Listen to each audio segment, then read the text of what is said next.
I don't know if you guys have heard, but Hillary Clinton has spoken publicly about her thoughts concerning the choice Americans are facing with the upcoming election. And a lot of people are dissatisfied with their options. They say, well, Donald Trump is this insane, dangerous, man-child who knows like the damage that he could cause with 4 more years in office.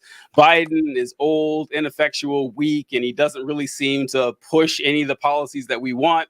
And we're not really happy about this. And she has some advice for those of you who feel this way. She went on, I think it was Jimmy Fallon the other day, and had this to say. Let's see what's going on. What do you say to voters who are upset that those are the 2 choices? Get over yourself. Those are the 2 choices. Yeah, I love that. Right? And good. It's kind of like one is old and effective and compassionate, has a heart, and really cares about people. And one is old and has been charged with 91 felonies. Yeah, okay. Okay, interesting. All right, so there you have it. Have you tried getting over yourself? Have you tried, just humbling yourself and prostrating your body to the powers that be? And what I find funniest about that clip is not necessarily the content that she said, which is, bad enough in itself, but was the crowd reaction. Because when she said, get over yourself, there was a pregnant pause there. Yes. I think she thought the crowd would be like, yeah, but it was like, oh, wait, what the fuck? And then they're like, to be polite, like a second and a half later, they started applauding. But no, the crowd, that did not go over well. And this is like, without even going into like the actual, intricacies of the politics or whatever, I am amazed at how bad of a politician Hillary Clinton is. I am just incredible. Amazed. Like, she's been around politics her entire life, and I can't imagine anyone else doing that. That was a politician. Like, I can see pundits doing it or something like that, but someone who actually ran for office and won and kept seeking higher and higher office to just shit on people and say, fuck you, this is what we have, suck it up and vote. Because there's a million. Now, listen, even if that's your sentiment, even if you're and a lot of people do think this, and I don't begrudge them for their thought. It's like, look, I understand that you don't want to vote for something, then you don't want to take an active part in supporting a genocide or something. If that's your red line, that's cool. However, I think that, to do as much harm reduction as possible, you should vote in this direction. You could say that. You could just say that. If she would have just said, listen, I understand how you feel, and, it's up to us to do a better job to try to convey our message, to get more voters to come to our side to vote for our candidate. Because at the end of the day, this is a democracy, and it means the power of the people, not the power of the politicians. Like, no one is owed your vote. And it's crazy she didn't learn that lesson in 2016, because she kind of act like that's the way Democrats act. Is like, oh yeah, well, what are you gonna do? Stay home? you're gonna stay home and not vote for me? Yeah. That's exactly what happened. Say what, John? That's exactly what happened. Like, it is exactly what happened in 2016. I'm about to get on my soapbox here, because I was a staunch Hillary Clinton supporter in 2016. I volunteered for her campaign. I was a, pretty darn liberal person back in 2016. I was a year out of high school, first year of college. And it was devastating to watch myself leave that position and look back and just see like how much I was drinking the Kool-Aid. Because like, I remember the deplorable. Everyone remembers the deplorables comment, but I remember at the time I didn't understand why people were so upset about the deplorables comment. And since I grew up and understood, like, yeah, it's fucking insane for the leader of a country to call half the fucking country that she wants to lead deplorable. It's just such a terrible mindset, and it's the exact bad mindset. And being on the left now and being the recipient of these attacks, it hurts, because even though she didn't call me a deplorable back then, like it's the same mentality. It's the same exact philosophy that caused her to call Republicans deplorable, that is causing her to tell progressives, shut the fuck up and deal with it. It's just that if you're not with me, you're against me. And it's the entire blue MAGA cult mindset. And the most infuriating part about it is at least the fucking Republicans own their shit. At least they don't think they're like morally above me. They just like don't give a shit about morality. Like they own their shit. And what really just pisses me off is the smugness. I'm on my high horse. You can get the fuck out of here. Stop worrying about this. It's like, you're the reason for this. You didn't do anything to solve this problem during all of your time in office, even though there's an obvious answer in ranked choice voting that would significantly contribute to helping this problem that Americans have been having my entire life with the two-party system. This has been a consistent issue year in, year out, and every year we're told, oh, well, don't do it during this election year. If you're getting upset about this, then you're hurting the Democrats. And it's like, well, eventually you got to do something. You got to do something to fix the problem.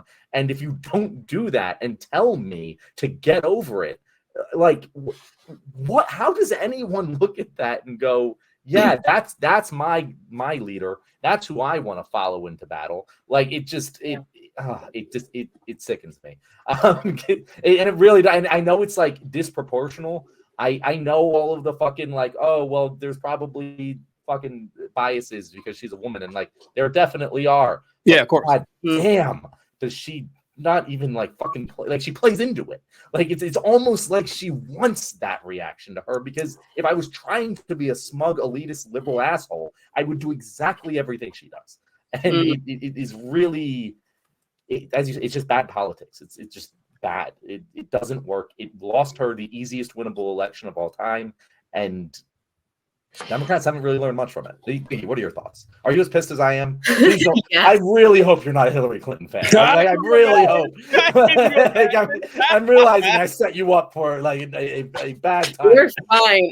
I mean, yes, there is the whole thing, like, she's a woman, and like, we're picking apart what she's saying and whatever. If a man said it, it'd be different and blah, blah, blah. There's that. But also it's like, she's also said repeatedly that Palestinians who have stood in the way of any kind of permanent peace. Like, that's her stance for Gaza and the Palestinians. Like, her entire the narrative that she has been pushing for so long is now like nobody's accepting it anymore, and I don't think she's super like into that. I think she's pretty mad and pretty like, this is very passive aggressive. And I also thought that like the dichotomy between like Trump and Biden, and like the caricature she created of Biden was just like this soft teddy bear guy, as opposed to like Trump, which he's compassionate. Yeah, he's so compassionate. I also, as a compassionate man, thinking about her genociders made on Palestine before, and the fact that it's being challenged now and a pretty big, and like they're trying so hard to suppress the narrative of free Palestine. Like they're really trying hard, and I think at this point it's just not the move. It's just not. It's a sinking ship. So that's how I view it. And she's just like, let's go, let's sink. So I got stuff for let's address stuff both of you said. So with John, I'll start. John, what are you talking about? Calling she said like half of Trump supporters is just a basket of deplorables. I didn't really have as big of a problem with that. Honestly, I really didn't, because it's true. And those people aren't going to vote for you anyway. And the reason I point that out is because Republicans do this shit all the time. I honestly wish because like what she's doing in this interview is she's attacking liberals and the left, which you never want to do.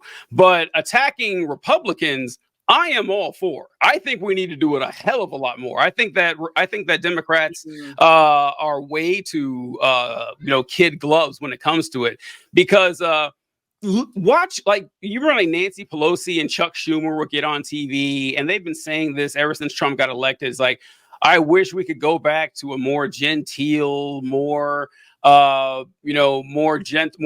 honest and more decent Republican Party before Trump came. No, they were insane before Trump too. They weren't, walking around the Capitol in Benjamin Franklin hats. They weren't doing that shit, but I mean, they were still just as crazy when it came to the policies they supported.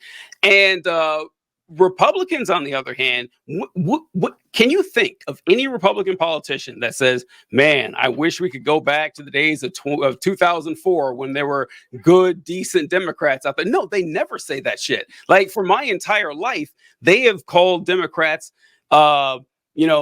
communist in the bad way, fascist in the bad way. Yeah, like communist in the way that most Americans think when they hear communist. They think a guy in a beret that's going to, order a death squad on your family.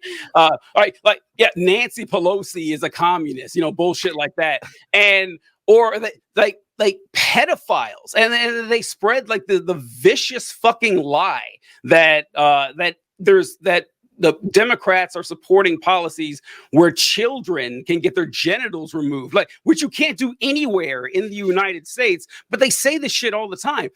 Trump is always talking about the radical left Democrats, the Marxist left that are trying to ruin the nuclear family. They pull no punches when it comes to insulting anyone that's, one step to the left of Milton Friedman. And on the other hand, what do the Democrats do? You have Joe Biden up there just carefully crafting statements like, they've evolved over the last few years, where he'd be like, well, we really have to watch out for the ultra MAGA folks, or, the MAGA Republicans. Like, no, they're just Republicans, man. Like, just say Republicans. Like, they're afraid to criticize the Republican Party at all. And it's like, no, do it. Just say what you mean, because not only is it true, but it will help mobilize the base. And like, this is something that John and I talk about all the time, and that I'm a big fan. I lean way more to the side of mobilization than persuasion. I am not going to waste a lot of time trying to convince someone who is a dyed-in-the-wool Republican to change their mind. Like, that could happen, but it'll probably take years, if it ever does at all. I'm interested in mobilizing people who already agree with me, and, getting them to say, hey, I know that this sucks, and I know you're disillusioned, but if enough of us band together, we can actually get something done and get to work. So yeah, I didn't really have too much problem with the deplorables, because it's at least attacking the other side. But this one is like, you're just it's friendly fire, which is another funny term, friendly fire. It's not friendly at all. But wait, TJ, I want to address that. But totally keep that note, because I want to hear what else you had to say. But I want to make a distinction here, because I think I agree with you that Democrats are too toothless and they need to attack Republicans more. But I think that the target of that attack needs to be Republican. Oh, thank you, Casey. Thanks, Casey. Casey just subbed. She's now our favorite viewer. If you want to be our favorite viewer, like and subscribe and leave a comment telling us you did so. I think that the problem with the deplorable comment is that she wasn't attacking Republican politicians and policymakers. She was attacking Republicans. She was attacking an 18-year-old who grew up in a Republican family, a staunch Christian conservative family, who, when he's 27, might go progressive, but like right now he's just kind of a product of his upbringing, and you're calling him deplorable. Like that's wrong. Like, to me, it's morally and fundamentally wrong to do that. Especially if you're someone who's saying, I want to be your representative. I want to fight for you, because that is what the president is doing. He or she should fight for every single American equally, not just Republicans or not just Democrats. And when she said that, and again, at the time I didn't quite get this, but like now I see it, how it's the same philosophy causes her to attack the left. Like, she doesn't care It doesn't matter whether they're a MAGA Republican or they're leftist progressive. As long as they're against her camp, they're an enemy. And when you start seeing the world that way, as opposed to seeing the world as a bunch of people who can be your friends, and you start seeing the world as a bunch of people who are your enemy, that's when you become a war hawk like Hillary Clinton and, you know, slaughter thousands of people in the Middle East. It's all the same philosophy to me. And that's the decision I would disagree with you on. Is I agree they should be way more aggressive at attacking Republican politicians, but attacking just Republican American voters, I don't think is philosophically sound.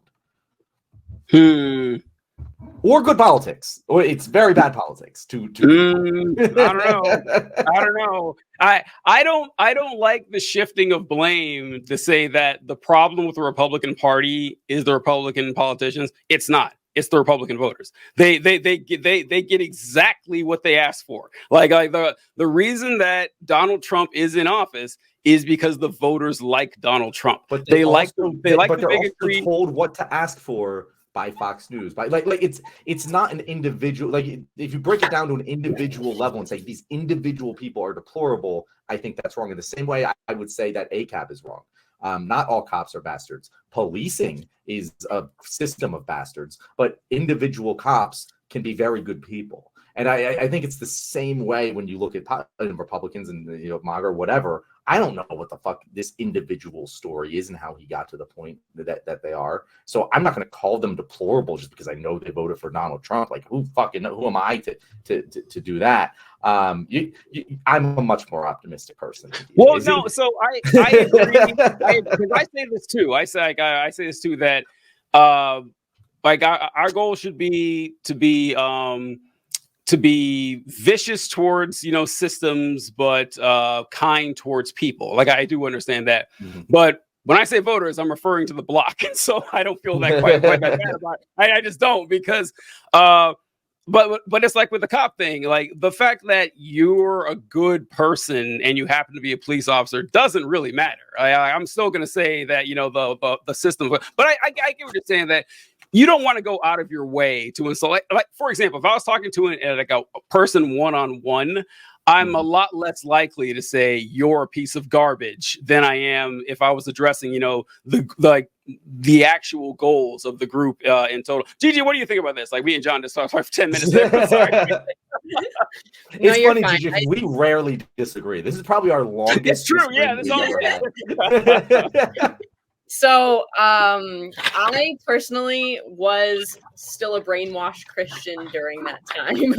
So like, oh wow, my whole mentality during the time didn't have a whole lot going on. But once I sort of saw the way that like Trump support, like the Trump thing started happening. I think this is a story for a lot of people. A lot of people have the same story where it's like, you know, you see your family members get so sucked into this Trump thing. Like I was not very interested in Trump. Like he was really misogynistic, like, and I, you know, had a lot of internalized misogyny myself during that time. And I was still like, damn, like this guy, I don't like him. But so it was very eye-opening to see so many people double down on Trump. And so it's hard because there are good-hearted people who are like in their own strange way and misguided way, they're trying to do like something good, but they're so ill-informed and have all these issues and internalized misogyny and like, you know, stuff like that. It's a hot mess, really. So yeah, I do agree with like attacking the system, but I feel like so many are so identified with that system that they wrap their identity in it, and it's so hard to detangle all of that and to be like, your beliefs are awful, you know, and you're like, it's a process. You can hold both though. You can hold for people like, you know, that they are trying to do something good in their own crazy way, but they're also like causing a lot of harm that they don't actually see or they can't even acknowledge. Like it can't enter their brains. Yeah. It's like, you know, they're disconnected from what they're doing. It's just what you did, It's just how you voted. That's what you did. And Yeah. turn off their brain, turn off their, That's So- why I do think it's a waste of time, because that's where John and I would definitely agree on this, to assess, because a lot of times people ask, like, do you think Republicans or conservatives are like evil? Like, are these people individually evil, or like, are they trying to do the right thing and they're just misguided? I don't care. I don't like. I'm not in the business of trying to judge the internal moral character of a person. I who am I to say? I have no idea. I can't read their minds, but I can, objectively, measure the consequences of their actions. And that's which I guess I would agree with, that would be the better way to go, to say that, listen, calling you a deplorable, maybe that, because this is a funny thing. It doesn't work. It doesn't work. But then again, I'm not trying to convince them in this scenario, but I would say, but if you were trying to win someone over, telling them you're a bad person doesn't change it. It's kind of like what happens when people tell you that you shouldn't vote for Biden. And if you do, or no, I'm sorry, that they're not going to vote for Biden because of the genocide and everything. And they say, oh, well, I guess you're a bad person. That's not going to work. Like, because in everyone's mind, they are doing the right thing. So the fact that you think it's wrong, who gives a shit? Like, I hadn't considered that I might be a bad person. I really hadn't given much thought to it. But now that you pointed out, I agree with you. Yeah, it doesn't work at all. And so, like, you can there's a vanishingly small amount of the population who you can, like, walk through it and say, okay, it's like how Republicans balk at, when you say that they're racists or they're homophobes or whatever. Like, I don't got a racist bone in my body. Or it's like, I'm not a homophobe. I'm not afraid of gay people and shit like that. It's like, look, okay, fine. Like, because their idea of a racist is someone who attends Klan meetings. Anything below that is not racist to them. And so you break down, hey, listen, this policy that you're supporting has a disproportionately high effect on people in minority groups. It hurts them in this way, and this way. So look, call it racist or not, like, I don't care what you call it, but the end result is going to harm this particular group of people. That's the problem. And so, like, that usually doesn't work either, because they lack empathy in a lot of ways. But it's a more effective way of getting the message across. But I forgot my second point about Hillary Clinton here, but I was getting to, I was waiting about the poor communication skills, because, like, I've never seen a bigger juxtaposition of good communication skills and bad communication skills than Hillary and Bill Clinton. Because look, like, objectively, Bill Clinton definitely a worse person than Hillary Clinton. Like, as bad as Hillary Clinton is, Bill Clinton is 5 times worse. But Bill Clinton knows how to talk to people. Like, he knows how to go in a room, and he knows how to schmooze with all these folks, and he has people coming up to him like they like him, and he has a personality and charisma, and it never rubbed off on Hillary Clinton. Like, she just I don't know. It's like she's like in desperate need of a speech coach or something to try to get people on her side. I can't think of anyone else. Like, well, maybe a couple other people I can think who are bad. Ted Cruz is incredibly bad. Like, man, but he might be worse than Hillary Clinton. But also, it's the solipsism of Hillary Clinton's campaign. Because like, we've been many times that Hillary Clinton shouldn't have been the nominee in 2016. It should have been Joe Biden. If it was Joe Biden, he would have won in 2016. I think most people can kind of agree on that. And but it was her turn. It was her coronation. Like, it was her turn to run for president. She was owed the presidency. And Donald Trump did a great turn of phrase that I remember when I watched. I was like, God damn, that was good. I hate to give Trump props. When you remember Hillary Clinton's like shirts and hats, they all said, "I'm with her."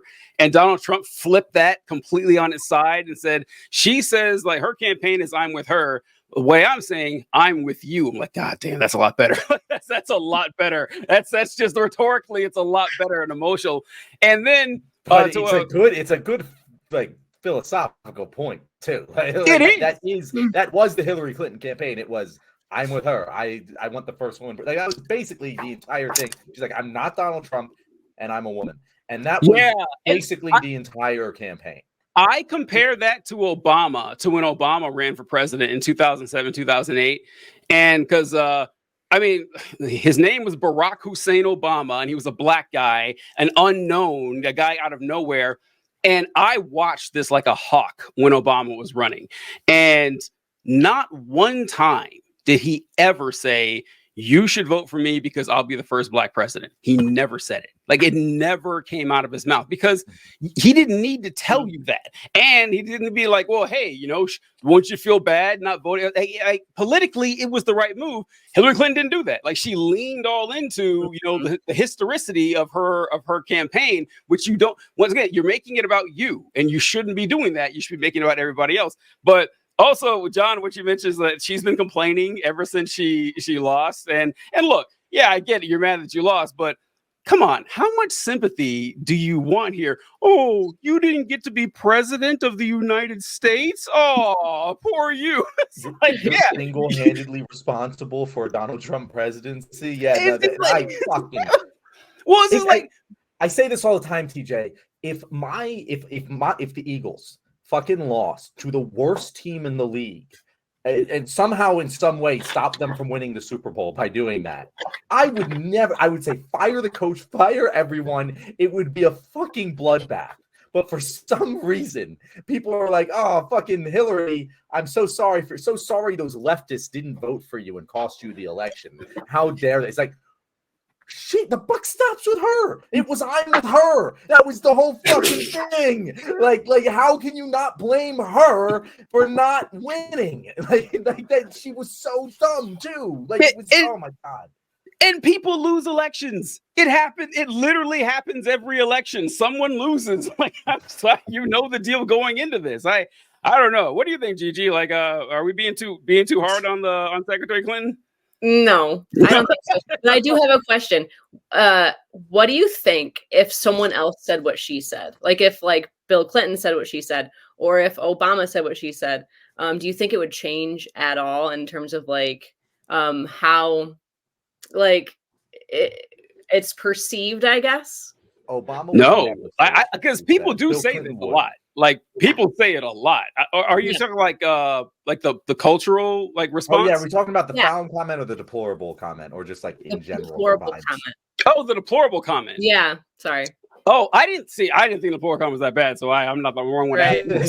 I'm just curious. It'd be an interesting thing to think about. Donald Trump can say, because he's an asshole. Right. Like being That's an asshole is yeah. part of his shtick. Mm-hmm. Hillary, the problem with Hillary Clinton is that she is an asshole, but she's supposed to be a good guy, and so she doesn't really play that role in a way that is serviceable to anyone but her camp. I think it would, because I think a direct parallel would be, I don't know if you guys remember this. You guys are a lot younger than me, so I don't remember this. But the old head coming out here. But when Obama said that he called Republicans bitter clingers, that they were, bitterly clinging to their guns and Bible, that was a very similar reaction where it was during the Romney, when he ran against Romney. And I think that's a direct comparison. We're like, who the fuck does this, this skinny elite snob think he is talking to us like we're a bunch of, backwoods hayseeds that have Bibles and guns? That doesn't describe us at all. But I mean, yeah, so I think it would, because it's the dismissive nature of it, although I don't have a problem with it. Right. So. I think that go ahead. Go ahead. I was just thinking it too, because she built this such a like you said, this very moral persona, and yeah. So yeah, can you imagine if one of a Donald Trump who says those kind of things, if he were to lay into Biden for saying something that was off color, he just wouldn't do it, because it doesn't make any sense for him to do that. Whereas Hillary lays into people for saying things off color all the time, and yet she does it constantly and is constantly dismissive of people, and that's what rubs you the wrong way. It's like the uncanny valley effect, where if it's close enough to what you expect it to be, but then it's off a little bit, it's much more. You have a much more visceral reaction to it than when it's oh, Donald Trump, he's just a fucking asshole. Assholes are gonna be assholes. What can you expect?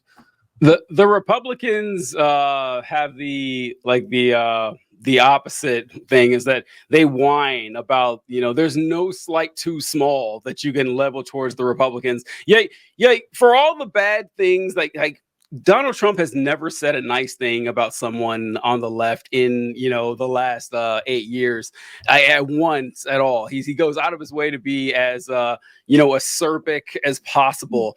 And then Joe Biden gave a speech in which he said that the January 6 people that stormed the Capitol, and he said that they were a group of ultra MAGA semi-fascists. And Donald Trump lost his mind. Like the whole speech, like, can you believe he's referring to 50% of the pop? Because there's like 50% of the country is not Republicans, but it's like he referred to a very specific group of people, and he didn't even have the balls to call them fascists. He said semi-fascist, and they still whined. It's like they live in this perpetual state of victimhood, which is really funny because they can't get enough of telling black people, quit playing a victim, when that's all that they do all day long. So yeah, I just think that Republicans, they love to pretend that they're this, downtrodden minority that they just can't catch. Hell, they're doing it with Trump. Like, how many times have you heard over the last couple of years that there's a 2-tier justice system and it's unfair against Donald Trump? Like, even in the most absurd scenario possible, they still try to make themselves look like the little guy. It's ridiculous. Mm-hmm. All right, good shit. One thing I wanted to say about Hillary Clinton, but didn't want to put it into that, was she is someone who, she was a progressive in like her 20s and 30s, and then just never progressed. Like she just stopped, and she became more and more liberal over time because the world advanced, and she didn't. And I see that so often with especially older California, New York liberals, who are they have this smugness to them as if they're the progressive activists they once were in their 20s, but they haven't fucking done their homework in 30 years and have not learned. And this is things that she hasn't learned. She has not learned why people hate her. I don't know. Well, I was gonna say before you mentioned this, that yeah, I see that a lot in politics. That you look up like what a lot of politicians were saying, 30, 40 years ago, like, oh my God, they were on point. But I don't know if it's necessarily like a California, New York, like a coastal elite thing. I think it's just the fact that you're in Congress and you're in power type of thing. Well, for Hillary specifically, I can buy that. But it's an archetype of person is kind of what I'm saying. Because I reference this a lot with whenever people ever tell you guys, I'm sure, hey, you guys should run for office or something like that. And like the system isn't built to sustain someone who how many Bernie Sanders can you think of? A guy who was arguing for trans equality in 1984 and, and sticking with it. That's not common. It's pretty difficult to do that. And he had to do it as an independent, not as a Democrat. Like he had to actually win as an independent, which is difficult enough. But once you get there, once you become a politician with any pull whatsoever, what's your number one job? Your number one job is to get reelected. That's it. Let's be real. Everything else is a distant second. And so you have to do things to appease people who will help you get elected. And those people are not super progressive. They're not. So if I was in the Senate tomorrow morning, in a couple years, I'd be like the rest of the senators. There's no reason for me to think that I'm different in any way. I'd either be that way or I wouldn't be in office. And so I think it's just the nature of the beast because of the way, our campaign finance laws work, that there's no other option than to have someone turn out like this, except on, some weird falling star occasion where it just happens out of nowhere. And that is the wrap of our show. Thank you so much. If you happen to be watching that episode where I said that KC was our favorite viewer, well, you know how you can become our favorite viewer by liking, subscribing, commenting, just like she did. And make sure to join us live at 6 o'clock on Wednesdays and Thursdays. And if you want to find our very special guest today, I will let Gigi tell you where. Gigi, it's Gigi. People, my grandmother's name is Gigi. It's been I've been trying to not do it this whole time, but you know what, Gigi, take it away. Thank you. And I'm honored to be, called by your grandma. That's fine. So yes, Gigi. You can find me on all platforms. I'm on YouTube, Instagram, Facebook. If you're still on Facebook, I don't know. But on Instagram, I am Gigi Slaps, all one word. Snapchat too, actually. I'm actually on Snapchat a lot. So same one, Gigi Slaps. I've been doing Snapchat a little bit more because I like the one-on-one kind of like say hello to people, do snap streaks and that kind of thing. So that's my way to stay connected lately. So you can find me on those. Thanks a lot, Gigi. We appreciate you coming on the show. Been a fantastic guest. For the rare listener that's older than me, you can find her on Facebook. Be sure to look her up. She'll be happy to friend you. But we enjoy you guys. Thanks for watching the show. We'll catch you next time.